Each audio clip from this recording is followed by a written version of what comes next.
Stretch, and the most important stretch for me is always the couch stretch. Grab a pillow if your knee is sensitive and loosen up these hip flexors, because in my opinion that is the foundation of all modern movement. Our hip flexors are super tight because of how much we sit down, and what this does is it inhibits our glute activation. When we cannot fire our glutes properly, we have to use other muscles to overcompensate, and that's what leads to joint pain, whether it's our knees, our hips, or our lower back. So here I'm getting into my front hip, which is my right hip, and I'm leaning into that as much as possible, trying to activate and also stretch my right glute.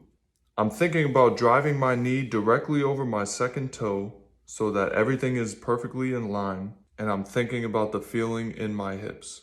While I'm there, I'm always trying to square my hips as much as possible, and I'm thinking about the relationship of my core and my hips. This is a more static stretch, which is supposed to be relaxed.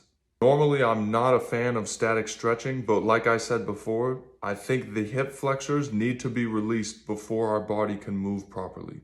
The next thing I do is back out of that a little bit and try to activate the entire chain from my knee to my shoulder. And what you see me doing here is activating the core and making that line from my knee to shoulder as strong and flexible as possible. I'm always thinking about the stomach vacuum in all of my exercises, which is a great way to activate my transverse abdominis and my obliques.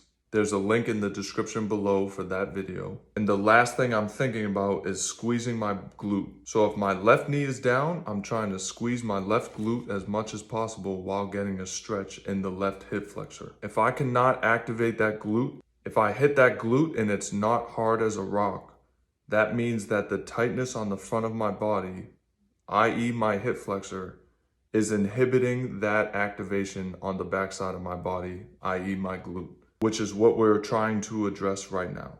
So get back to that stomach vacuum, come out of the stretch a little bit, and really try to fire that glute. That's going to help release the hip flexor more, which in turn will help you fire the glute even more.